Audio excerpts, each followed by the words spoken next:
So we will be discussing about the Wilson's disease. Okay, Wilson's disease is basically accumulation of copper, right, in your body.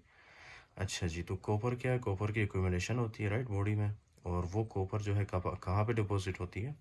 आपके brain में चला जाता है, या तो फिर किडनी में, या तो फिर आइस में, राइट। और क्लिनिकल फीचर्स हम देखते हैं फिर, राइट, कि कैसे डैमेज करता है ये। तो क्या है कि नॉर्मली आप कॉपर खाते हैं, राइट, फूड के थ्रू ऑब्वियसली, राइट। आपने कॉपर खाया, this is a human being, okay. आपने कॉपर खाया, फिर यही कॉपर जीआईटी से एब्जॉर्ब होके ये कहाँ पे आता है? आपके लीवर में, राइट। जीआईटी से एब्जॉर्ब होके ये आपके लीवर में आ जाता है, राइट। अच्छा जी, तो अब क्या है कि लीवर में जब ये आता है, राइट, लीवर में जो है कॉपर क्या होता है? कॉपर मिल जाता है एपोसेरुलोप्लाज्मिन के साथ, राइट। ये बॉन्ड बनाता है, कॉपर और एपोसेरुलोप्लाज्मिन एक साथ मिलते हैं, राइट। एक साथ मिलते हैं, उसके बाद क्या बनाते हैं दोनों मिलके? Ceruloplasmin, right. What is ceruloplasmin? Ceruloplasmin is the combination of copper and apoceruloplasmin, right. So ceruloplasmin क्या है? इन दोनों का कॉम्बिनेशन, राइट, जब ये एक दूसरे के साथ मिलते हैं, ओके। अब नेक्स्ट क्या है कि ये कॉपर एपोसेरुलोप्लाज्मिन के साथ मिलता कैसे? ओके, ये मिलता है with the help of the ATP7B gene, okay. ATP7B, right. ATP7B क्या करता है? कॉपर को एपोसेरुलोप्लाज्मिन के साथ बाइंड करने में हेल्प करता है, right. And finally that will convert into ceruloplasmin, okay. Now ये जो सेरुलोप्लाज्मिन है, right, this will not damage our cells, okay. So ये जो सेरुलोप्लाज्मिन है ये आता है हमारे सर्कुलेशन में, okay. This is the ceruloplasmin that you are seeing, okay. This is our circulation blood vessel and this is the ceruloplasmin, okay. You can see here, ये जो सेरुलोप्लाज्मिन है इसमें क्या है? इसके अंदर जो ये आपको नजर आ रहा है, this is the copper, okay, this is the copper, right. और ये जो इसके पीछे जो नजर आ रहा है आपको, this is the apoceruloplasmin, okay, apoceruloplasmin, okay, apoceruloplasmin. So apoceruloplasmin और कॉपर दोनों मिलके हमारे पास क्या बनाया इन्होंने? दोनों ने मिलके हमारे पास बनाया है ceruloplasmin, okay, ceruloplasmin, okay.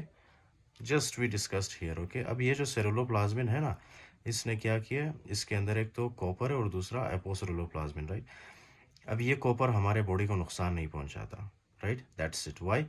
Because इसके ऊपर क्या है? एपोसेरुलोप्लाज्मिन की लेयर है, राइट। तो इसलिए ये कॉपर हमारे बॉडी को नुकसान नहीं पहुंचा सकता, ओके। So that's it. अब ये जो सेरुलोप्लाज्मिन है ऑब्वियसली ये जो है कभी कभी क्या होता है कि फिजिक्स के थ्रू या तो फिर यूरिन के थ्रू ये निकल जाता है हमारे बॉडी से, ओके। जितना हमें चाहिए होता है, ज़रूरत होता है, वो हम यूज़ करते हैं। बाकी 90% ऑफ द जो कॉपर है ना, वो यूरिन के थ्रू निकल जाता है हमारे बॉडी से, ओके।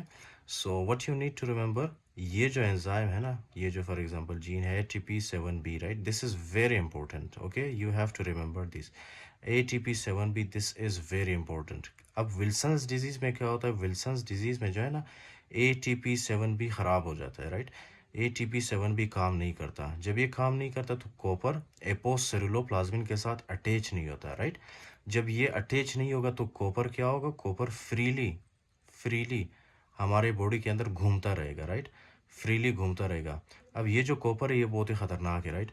ये जब एपोसेरुलोप्लाज्मिन के साथ बाइंड नहीं करता तो ये फ्रीली घूमता रहेगा हमारे बॉडी के अंदर। फॉर एग्जांपल, ये कॉपर है, ये आया हमारे ब्रेन के अंदर, जो है सबसे पहले ये क्या करता है? ब्रेन के अंदर डिपॉजिट होना स्टार्ट कर देता है, राइट।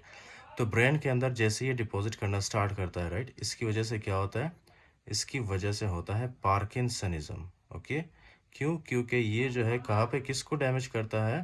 बेसल गैंग्लिया को, ओके, बेसल गैंग्लिया को, बेसल गैंग्लिया, ओके। तो जैसे ही बेसल गैंग्लिया डैमेज होता है ना, इसकी वजह से क्या होता है? Parkinsonism, okay, parkinsonism, right. So कुछ कॉपर जो है क्या होता है कि हमारे ब्रेन के साथ ब्रेन के अंदर बेसल गैंग्लिया में डिपॉजिट होके क्या कॉज करते हैं? Parkinsonism like symptoms, right. Parkinsonism like symptoms क्या होते हैं? Parkinsonism I will teach you in neurology, right, in very detail. इसमें डायरेक्ट इनडायरेक्ट पाथवे इन्वॉल्व होता है, okay, glutamatergic pathway. So I will teach you this, okay, कि ये होता कैसे है। अच्छा जी, तो क्या है, कभी कभी कॉपर आपके ब्रेन में डिपॉजिट होता है, first of all, okay. And second, यही कॉपर जो है कभी कभी क्या होता है कि ये किडनी में जाता है, राइट, किडनी में, और किडनी को डैमेज करता है। स्पेशली आपको पता है किडनी के अंदर क्या होता है, इस तरह से प्रॉक्सिमल कॉन्वोल्यूटेड ट्यूब्यूल, फिर इसके बाद लूप ऑफ हैनले, राइट, फिर डिस्टल कॉन्वोल्यूटेड ट्यूब्यूल, फिर कलेक्टिंग डक्ट, इस तरह से होते हैं, राइट। अच्छा जी, तो ये क्या करता है मोस्टली, ये जो प्रॉक्सिमल कॉन्वोल्यूटेड सेल्स के, प्रॉक्सिमल कॉन्वोल्यूटेड ट्यूब्यूल के जो सेल्स है, राइट, इनको डैमेज करता है। ओके, ये जो कॉपर है ना, प्रॉक्सिमल कॉन्वोल्यूटेड ट्यूब्यूल के सेल्स को डैमेज करता है, राइट। उसके अलावा जो ग्लोमेरुलस होता है उसको भी डैमेज करता है, राइट। सो इन शॉर्ट आपने क्या याद रखना है कि ये हमारे रिनल सिस्टम को डैमेज कर सकता है। ओके, रिनल सिस्टम में, क्यों, रिनल सिस्टम, रिनल में जाके ये डिपॉजिट होना स्टार्ट कर देता है, राइट, कॉपर। तो हमारे रिनल सिस्टम को डैमेज कर सकता है। पहला ब्रेन आ गया हमारे पास, दूसरा है रिनल सिस्टम, राइट, और तीसरा यही जो कॉपर है, this will come and these will obviously deposit in the eyes, okay, especially in the descent membrane। तो ये क्या करता है, हमारे आइज को भी डैमेज कर सकता है, राइट। सो ये तीन इसके मोस्ट प्रोमिनेंट क्लिनिकल फीचर्स है, राइट। एक तो है पार्किंसनिज्म या तो फिर साइकोसिस, ओके, साइकोसिस भी करवा सकता है जब हमारे ब्रेन में डिपॉजिट होता है, राइट। दूसरा ये हमारे किडनी में डिपॉजिट हो सकता है, ओके, और तीसरा ये आंखों में डिपॉजिट हो सकता है, राइट। अच्छा जी, so this is the Wilson's disease.